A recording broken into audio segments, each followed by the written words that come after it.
Hamas said when it Exactly. started October 7th, we did this because of the red cows. So that means there really is only one uncontested. Well, it is Unblemished. contested. It is contested, but there's still one left. There was a ceremony that took place in Samaria, near Shiloh, and and so it caused a lot of controversy because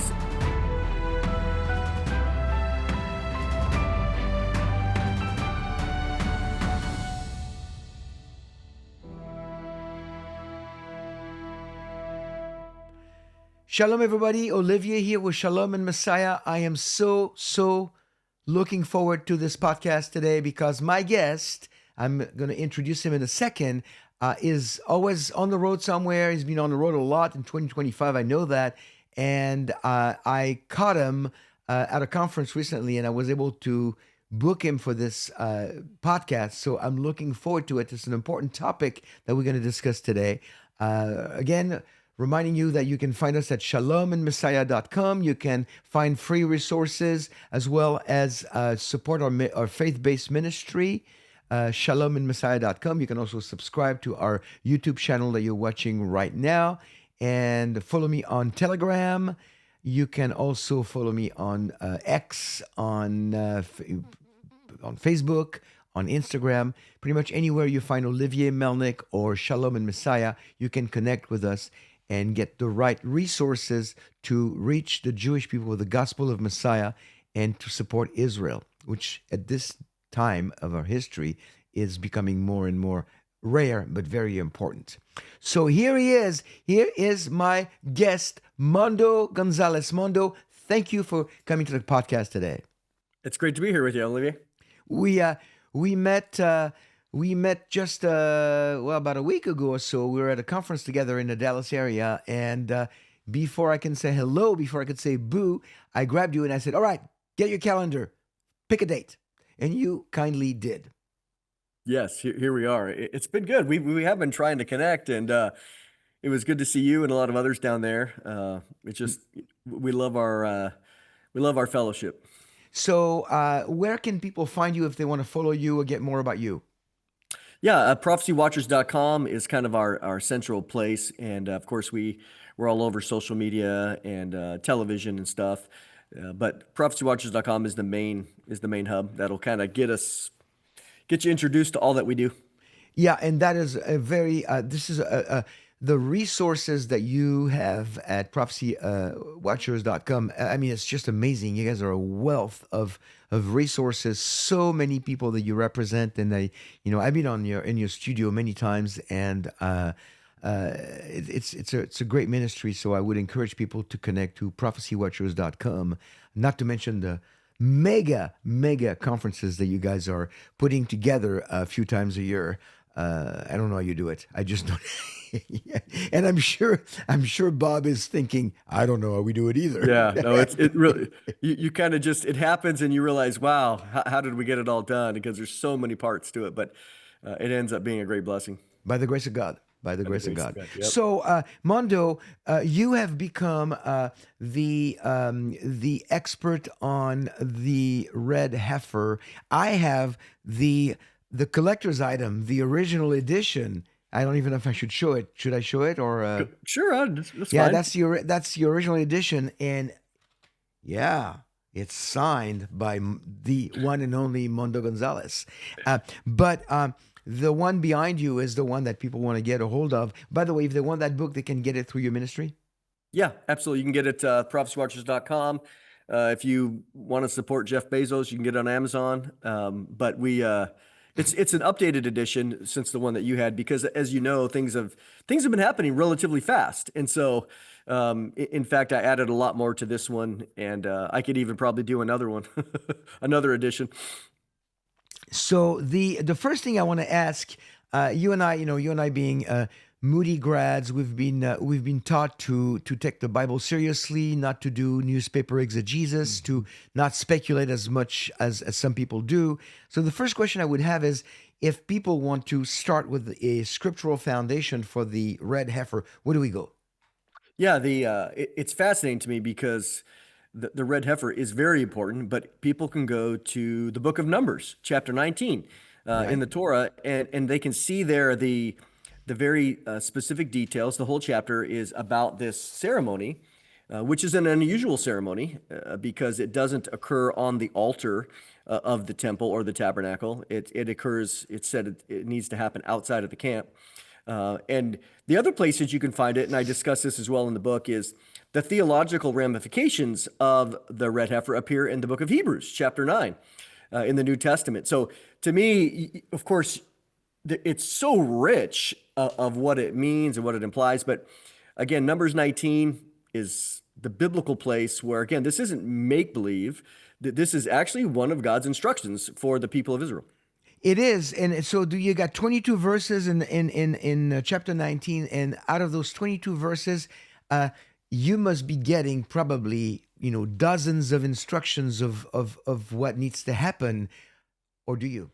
No, in fact, the process is very interesting there.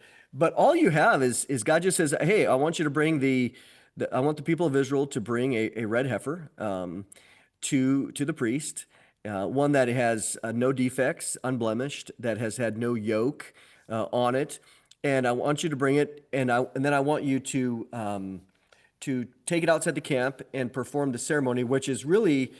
They would kill the cow, they would take the blood, and then they would sprinkle it towards the tabernacle, and then they would burn the cow completely. They would add some hyssop and some a red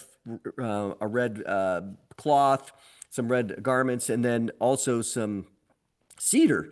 And so you're like, well, this is very interesting. It's a very unusual ceremony. And then, of course, after that, the priest, there's some very serious ramifications for him.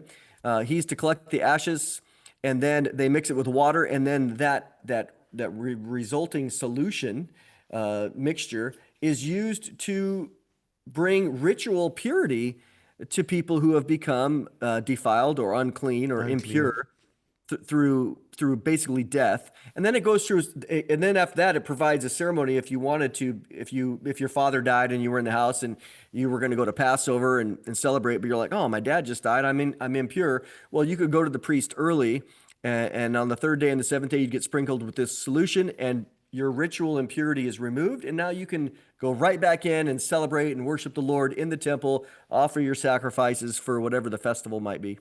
So in those 22 verses, we really don't get a whole lot more than a red heifer that has never been put to work, that has no defect, that is burnt outside the camp in a specific location. We'll get to that in a minute.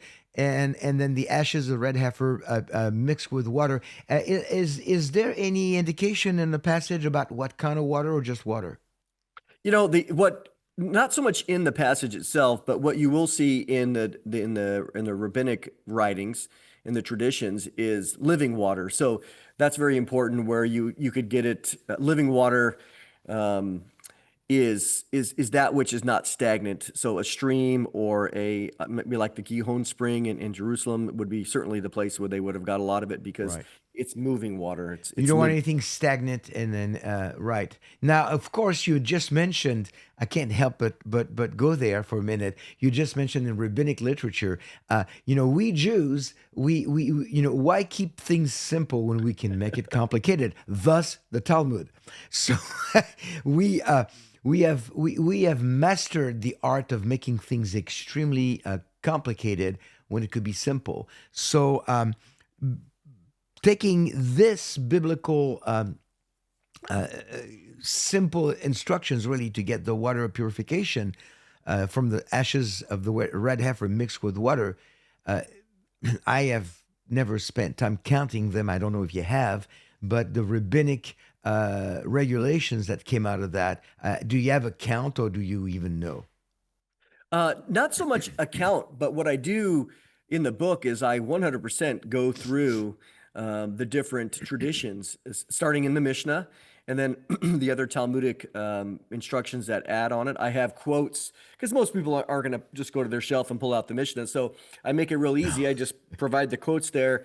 And you could see that there, as is typical, um, you know, three Jews, five opinions, right? And so it's that way. They go back and forth, and you'll see some some variations, like how old is the heifer supposed to be? Well, some will say two, some three. It could be upwards of five, and this is all in the traditions. And so, what you have is all these various additions and regulations, because, as you know, the goal of the traditions isn't necessarily with the point of making it complicated, but the heart is to put a fence around Torah. It's to, if the cliff is over there, and we don't want to fall off the cliff and break one of God's commandments, then let's put a fence. And if we never cross the fence, then we'll never break the commandment. So their desire was to really go to the extreme to avoid breaking one of God's commandments, which again, that's their heart's in the right place. The But hearts are sometimes right. Yeah, then, yeah. The intention, the original intention is good. So 2, 3, 5. What's the common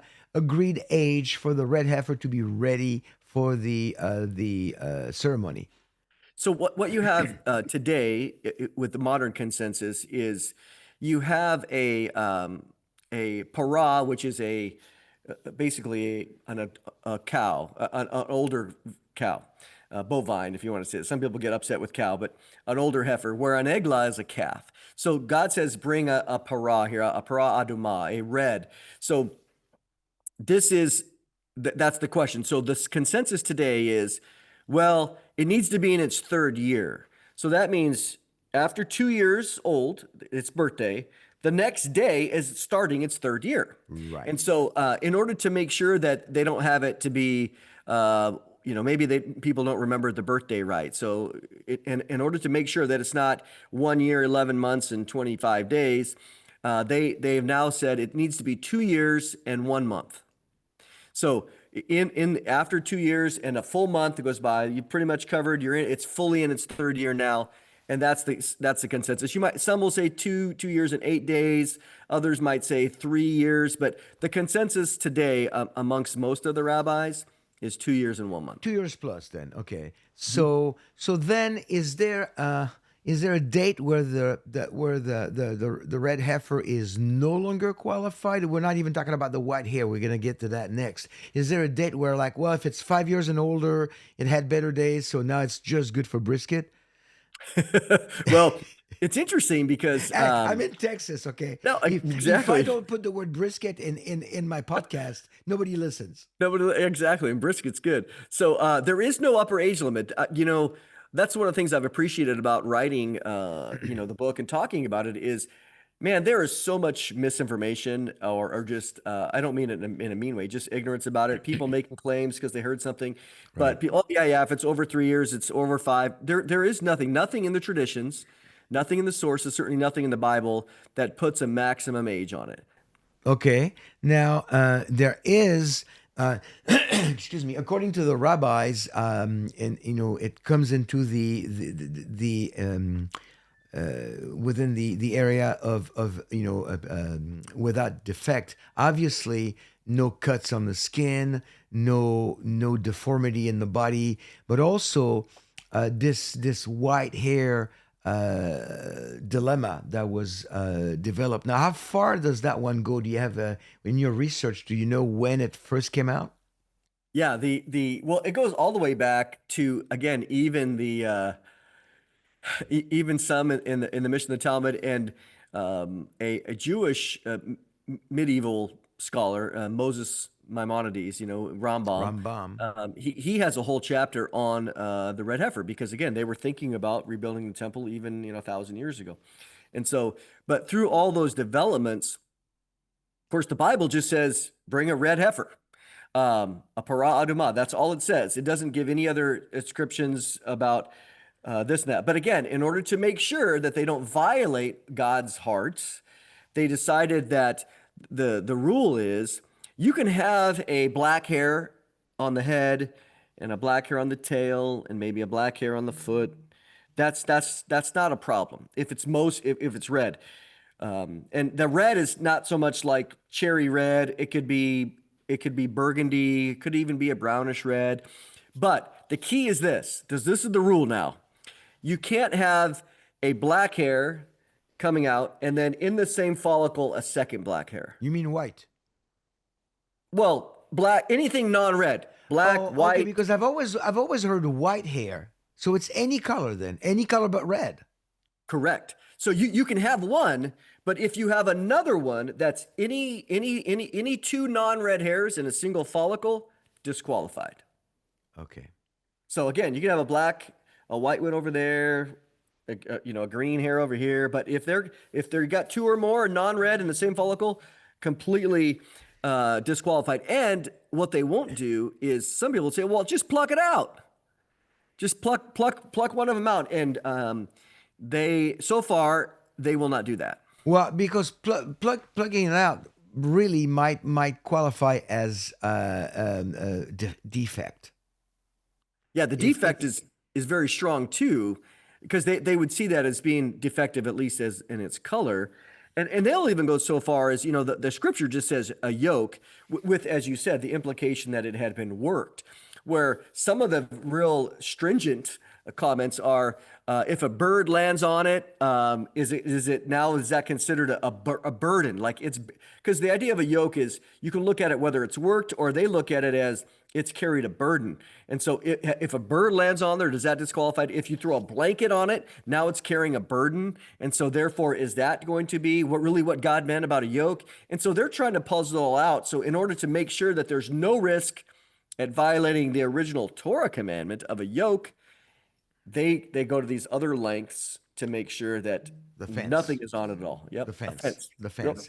So now, um, I I know that five of the red heifers came from 20 minutes from where I live. Mhm. About what, 5 years ago? When was that? They 3 years landed ago. September 15th of 2022. So it's been a little over 3 years. 3 years ago.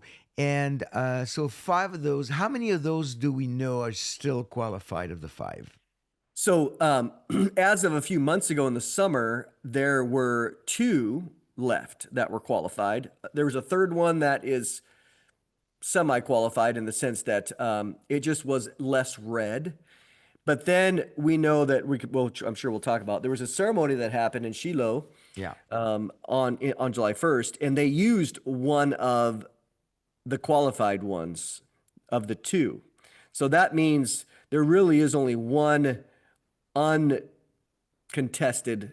Well, it is Unblemished. contested. It is contested, but there's still one left. Okay. And that one is of age. Oh yeah, they all came of age. They were all born October of 21. So Okay. as of November of 23, November of 23, Yeah. they became of age, 2 years and 1 month. Oh yeah, so they're definitely they're definitely past that. They can drive, Yep. they can drink, they can Yep, yeah. they're absolutely. So I noticed when I was in Shiloh, or Shiloh as some people read it, which is where the red heifers are. First time I saw them was in March of 24. I was with our friend Brendan, and I think it was with David Tal as well. Mhm. And we actually went inside the area where the corral is, with a metal fence. And this lady gave us a lecture, and the man who was keeping watch was there as well. And I was standing my back against the fence, and they kept telling us, "Don't touch them, don't pet them, don't do anything." But one of the heifers decided to pet me, and they Mhm. kept pushing my back and my lower back, if you know what I mean. So it was very interesting. But I noticed last time I was there, we took a group in October, and we went to watch the movie. And at the end of the movie, in that little room, that little shack, so that was adjacent to where the corral is, which we did not have access to. I was wondering, I'm going to come out, go around, and go in. Well, that didn't happen. I was surprised. What happened is that at the end of the movie, they raised the screen, which is acting as a curtain, and then you see them beyond a big plexiglass window. Why have they made that move? Do you know any? Well, yeah, there's been no doubt a lot of political and propaganda coming out, certainly from Hamas and other things, and so the attention has been drawn towards them, And so they realized that again, for you, you're there. It's nestling up against your back. Um, you could have thrown a blanket over it. Boom. You could have, with a little razor blade, just nicked it. Done. So I think they've realized for security reasons that they can't be so careless with these animals. They can't be so trusting with them because it doesn't, again, you don't have to kill them. You don't have to No, kill them. but see, None of it's that's, interesting you would mention that because when I was there in March of 24, and I'm looking around, I'm going like, here they are. And I'm looking up and there's like no, not really that many cameras or no protection. And I'm thinking, anybody wants to drop anything, they can drop yep, anything right now. They can come, they can do that, they yep. can cut. And I'm thinking, and that's where I started speculating in my own head. I'm thinking they gotta have a secret place where they have at least one or two that they're Mhm. keeping where nobody knows where they are. Does that make any sense? No, I've actually been talking publicly about it because what you just said is it doesn't it doesn't make any sense. Look, these cows, they were $100,000 each. Okay, these heifers, and so That's an that's a lot of expensive money. burger. That is, yeah, exactly. And even the ones that have become disqualified, they are going to be put into, they're not going to be brisket. They're going to be put into the breeding program because they have great genetics. And so they will not be again killed for that reason. But the fact of the matter is, I thought, there's no doubt either some of these are decoys, or they're just extremely foolish and naive about the security. So you pick which one you want. I mean, it's pretty logical. There's no doubt. Especially when you think about what Hamas said when it Exactly. started October 7th, we did this because of the red cows. Yep.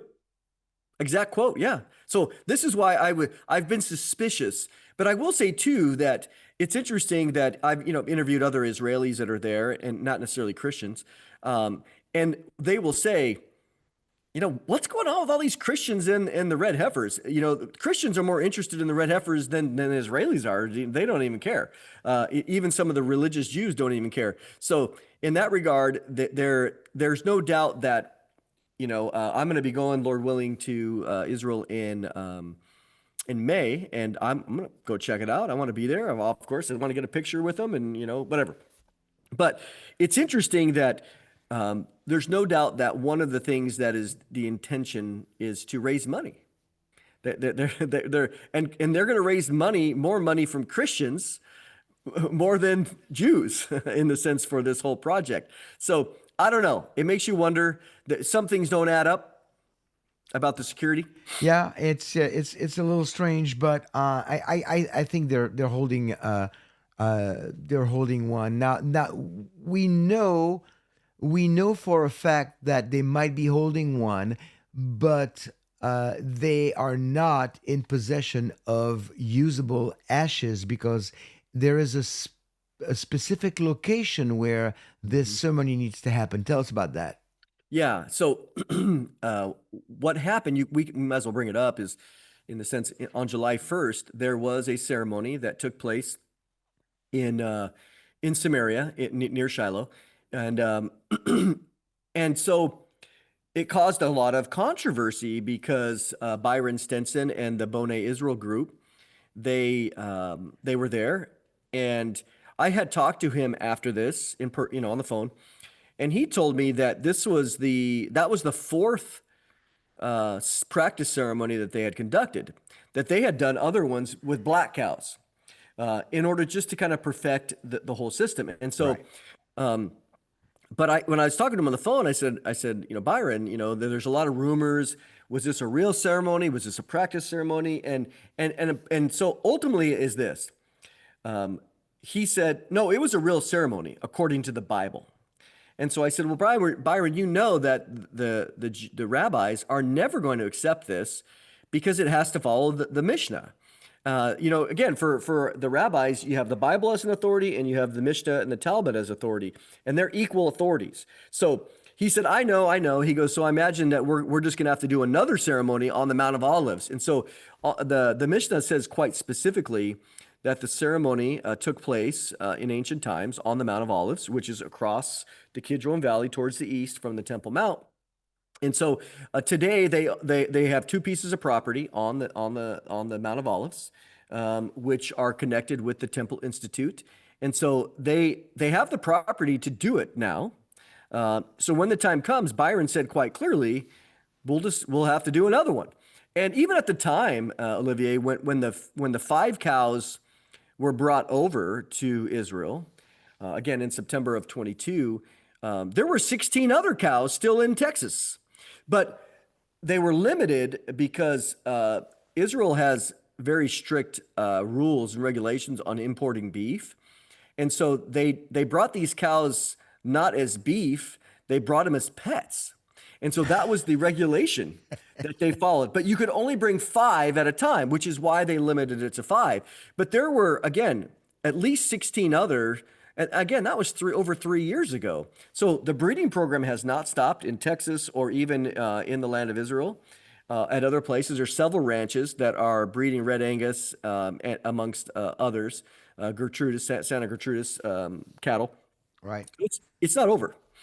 So now, excuse me, the ceremony that took place did not take place on the Mount of Olives. So that was definitely a practice ceremony. But there's another aspect of the ceremony that we haven't really touched on, and I think you need to give our audience a little bit of clarity, is the person that is involved in the ceremony, because it cannot just be, I'm sure it cannot be a Gentile, but it cannot just be just any Israeli or any Jew. It has to be a specific person. And first of all, they have to, determine if the person is qualified, again, according to, the specifics of what they expect of that person. So tell us a little bit about that. Yeah, this brings up some interesting little nuggets of information. And so when you read in Numbers 19, in the first few verses, you have all the requirements. Right.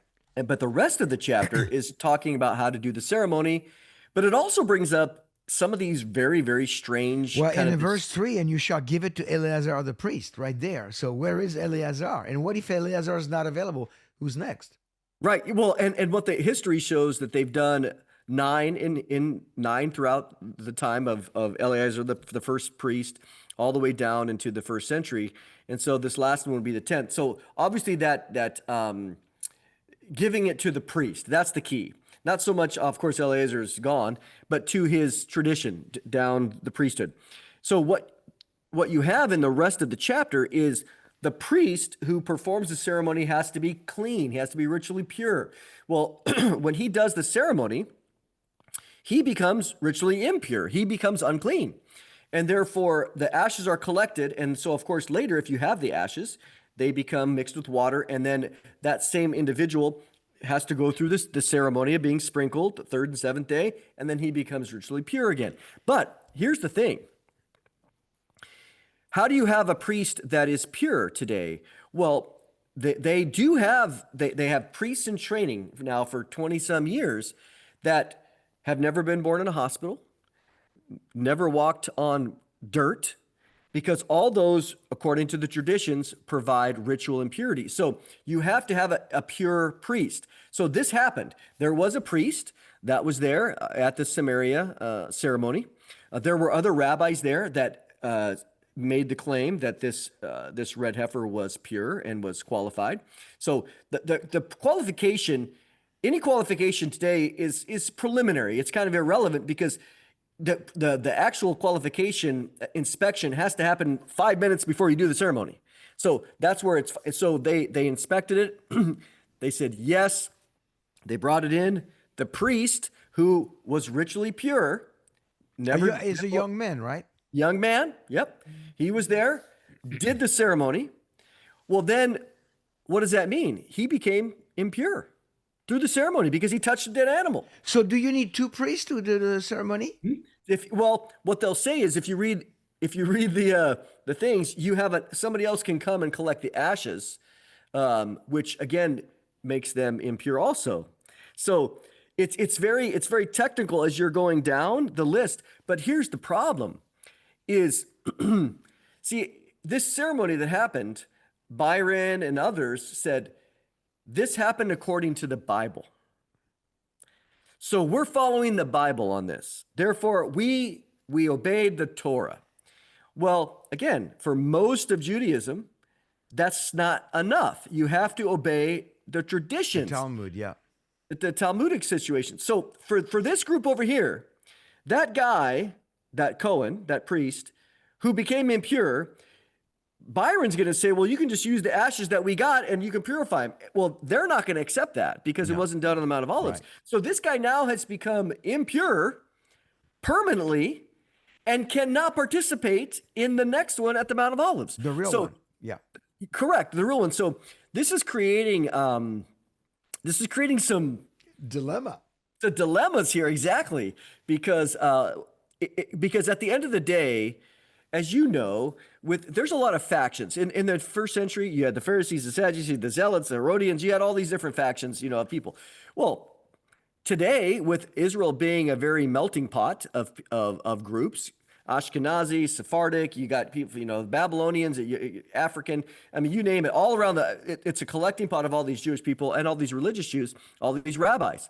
Well, there's factions, just like there was in the first century, and all of them desire to be influential. Of course, it's human nature. Right. So, that's why there's been such a call to reconstitute the Sanhedrin so that you have a little bit of groups from everybody. And then this Sanhedrin is the ultimate authority who will then decide, yes, we accept this. Yes, we accept that guy, the priest, we accept the ashes, etc.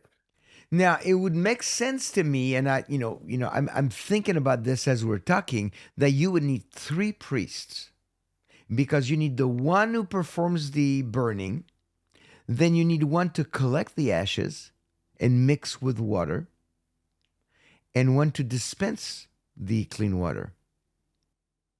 Well, as far as I can tell, there's no specific requirements for remember, the ashes are the cleansing agent. So the person doing it, as far as I know, doesn't have to be because he's not clean, he's not pure, but he's simply administering. He doesn't even have to touch them, right? He can use a thing and sprinkle, so he's not contaminating the ashes. It's just, it goes back to the person of Messiah, because he can't be contaminated. So when sinners come and we come to him, he cleanses us. We're not contaminating him. So the ashes, now these pure, unblemished red heifer, becomes these ashes, which are the instrument that purifies others. So now, how this is just it's just fascinating, and a lot of Christians are following this. And should Christians be excited about the red heifer? I hope they are, because they need to read your book and buy your book. But when we get excited about the red heifer, why? I'm thinking, for me, there is a connection to the third temple. Mm-hmm. How does that connect? Yeah. So what's going on right now, as we know, we're in prophetic times.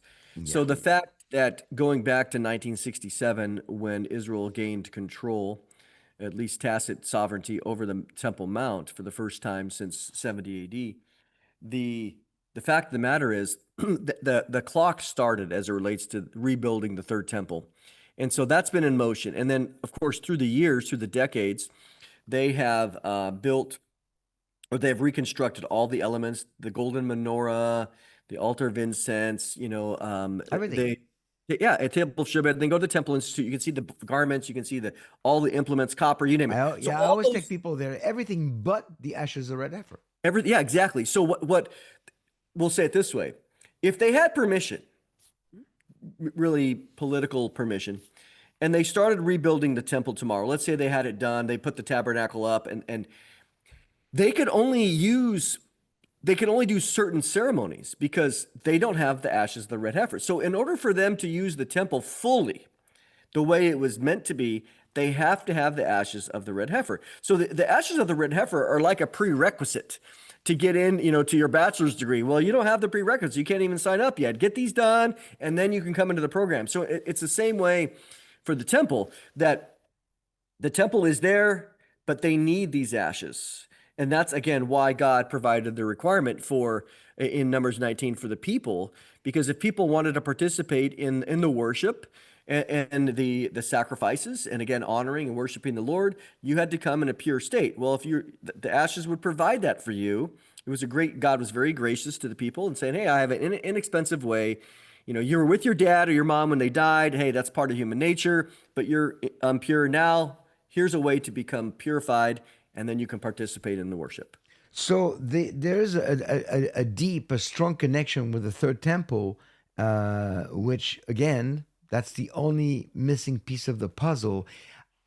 I want to ask for your opinion on this because I don't think I've ever asked you the question. I don't want to put you on the spot, but I'm kind of gonna do it anyway. Um,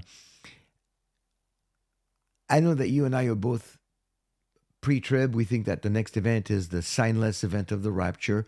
I mean, after all, we met. The last time we met was at the pre-trib conference. Exactly. But uh, I'm thinking the way that Hamas has clearly stated that they did what they did, the murder that they committed, murders that they committed on October 7th, 2023, was because of the red cows, because of the red heifers.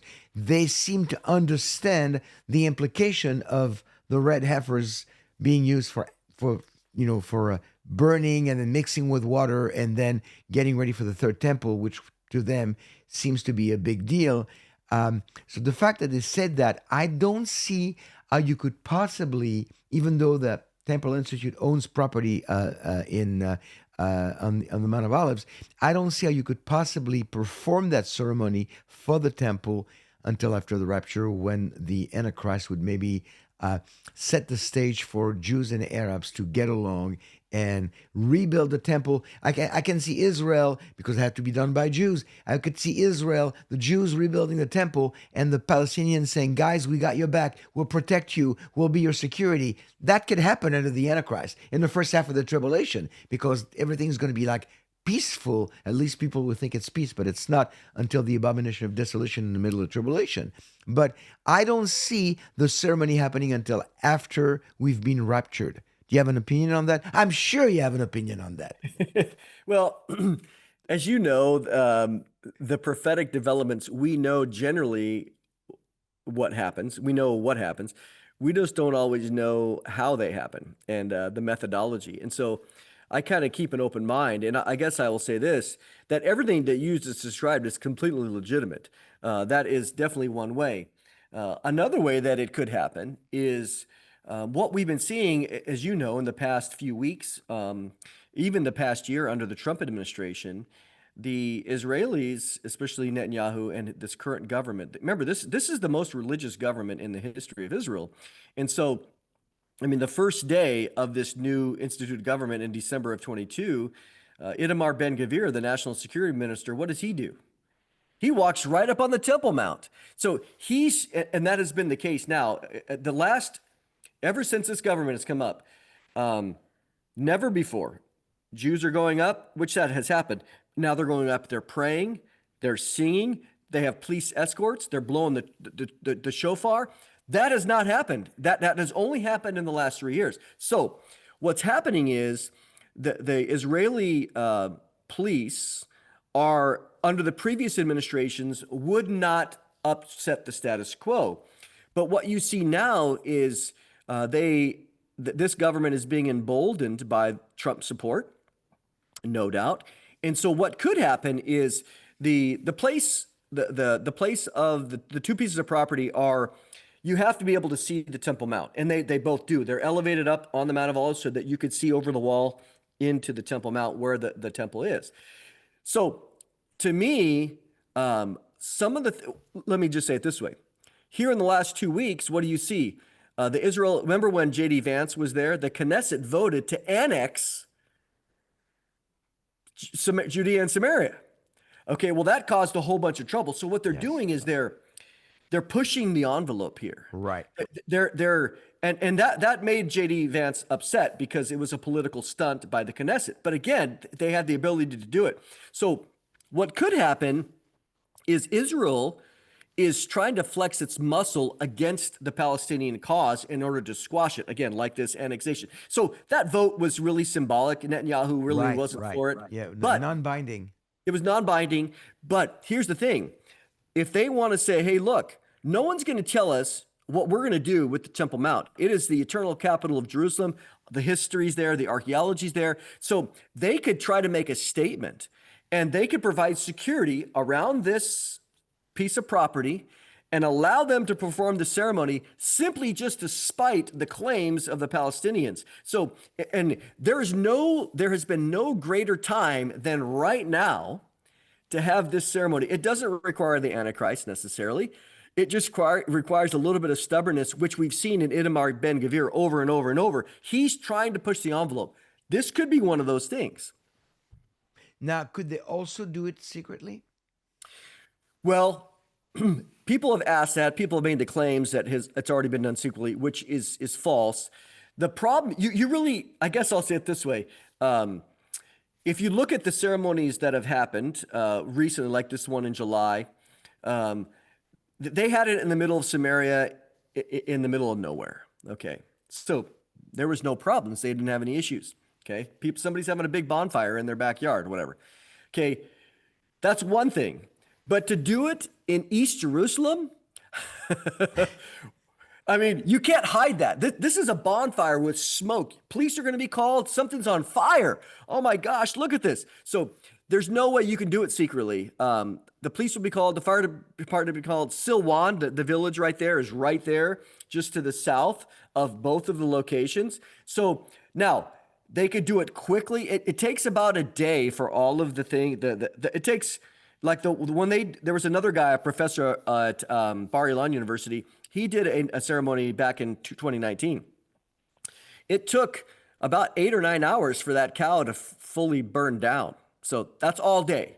If they're out there in the morning, boom, fire's going up, smoke, and the police are there providing security, it can be done, but it cannot be done secretly in the sense that no one would know fire's going up. They would already have to say, listen, we're going to burn something over here. No fire department. Just keep it quiet. People might be wondering. They could do it quietly, maybe. But remember, let me just say it this way. If the rabbis today, especially at the Temple Institute, they have said, we don't want to do this quietly. We want to do it publicly. We want everybody to rejoice. This is a celebration. We want everybody involved. And so that would, if that was the case, either they're going to be bold and there's going to be celebrations, or as you said, that's going to come later where the Antichrist will provide that level of security. But I think Israel right now has the ability to provide the security to do it. They don't need the Antichrist yet. Well, this is going to be very interesting. So there's so much attached to this. Now, of course, when we talk about the third temple, it's the third temple from Judaism's perspective. To us, it's also known as the Tribulation Temple, which really does not bring good news. It just means that it's going to be desecrated by the Antichrist. It's going to be destroyed, and the one temple that we as Christians should really pay attention to is the one that's described in Ezekiel 40 through 48, the millennial temple. But the third temple is going to happen, like you said earlier, for something else. The third temple is a prerequisite for the other events to take place. But I think to me, and I'm hoping to our audience, and I'll give you the final word to say on that. To me, when I look at the third temple, basically, technologically, it can be rebuilt a lot quicker than the first and second. All the implements are there. They have trained the priests. They only need the ashes of red heifer. When I see this being so close to being ready to go, I'm thinking, how much longer do we have before we're taken away? How much more time do we have sharing the good news of Yeshua with the lost Jews and non-Jews? So when I see the red heifer discussion, when I have conversation with you, the expert on the red heifer, and we haven't even, we've just scratched the surface. So much more in your book and in the updated version. I need to get a copy of that. So you need to send me a copy of it signed. There you go. And say something nice. The I see this, I see the clock ticking, and I say, okay, I'm excited about the red heifer and the third temple only from the perspective of Mhm. understanding that Yeshua is coming back. But I know also a lot of people are going to be left behind, and I know a lot of people are going to perish in the tribulation. 2/3 of the Jews, actually, it says in Zechariah 13, 8 and 9, or 9 and 10. Sorry. So it's going to be a tragic time. So it should give Christians the excitement that we have should be in terms of what can I do to renew, to double up, to increase my outreach to the lost, especially to the lost, Jewish people. So, what are your thoughts on that? You have the final thoughts. Yeah, to me, we're dealing with prophecy that is related to the second coming. It's no different than the first coming. Imagine 3 days before the crucifixion, and the disciples are excited. The idea of the Lord, things are coming to a head. And if you were to ask somebody, ask Mary, Jesus' mother, are you excited for the times we're living in? And she would say, well, yes and no. I'm excited that redemption is going to be secured for the people of Israel and then the world through the Messiah's offering. But I'm not excited for the process. I'm not excited for my son to be nailed up to a cross and to be Right, killed. right, So in the same way, when we look at these things, there's the trouble before the fruit. And so we are excited that the fruit is coming, just like, again, salvation through the death of Jesus. But we're not excited for the process. And so in the same way, we realize too that there's a lot at stake here. The tribulation is not just for Israel. It is the time of Jacob's trouble, but it's going to expand to the whole world, Revelation 3:10. And so we have this, our desire is to see people rescued from that hour of trial, as Jesus promised. And so there's excitement, and yet at the same time, there's this, somber sobriety kind of mentality of going, the time is urgent. the time is And that's that. Yeah, why we're here to share the message of the gospel. and that's exactly what I'm getting to with that. The time is urgent. Time is of the essence, and it's not about the calm before the storm. It's going to be the storm before the calm. In the case of that, it's going to be reversed. And so, if you're watching, if you're listening, if you're watching this program, and you are not a follower of Messiah, you have not placed your trust in Yeshua, in His death and resurrection for your sins, then today's your day. It's that simple. And friends, it's not even a matter of being pre-trib, post-trib, 3/4, 7, 8. It's a matter of being in the right relationship with God through His Messiah, through His Son, Yeshua, Jesus. If we end up going through tribulation, I don't believe we will, but it doesn't matter if we go through it or if we're raptured before. What matters today is that you would be found, your name would be found in the Lamb's Book of Life. You would be part of God's family by accepting, simply by believing that Yeshua died for your sins and rose again. And He's going to return physically in person to reign in Jerusalem. So that's something you need to just pray. You just need to talk to God and say, I just want to be included in God's family. I believe that Yeshua is the Messiah. He's the Son of God, God in the flesh, and He died for my sins. And I believe in His death and resurrection on my behalf. It's that simple. It's really that simple, right? It is that simple. I mean, is we are that saved by simple. grace through faith, by just simply trusting in Him. Well, listen, it's amazing. We come to the end of this program, and I've covered most of the questions I wanted to ask. But thank you so much. I've learned a few things every time I get together with you. I always learn a few things on the red heifer. Until today, I thought it was only white hair. I didn't know it was any hair of any color but red. It makes sense, but that's just one of the things I've learned. So thank you for educating us. Again, you are to be found where? ProphecyWatchers.com. ProphecyWatchers.com. Mondo, until next time, thank you so much for coming on the podcast, and be blessed. You as well.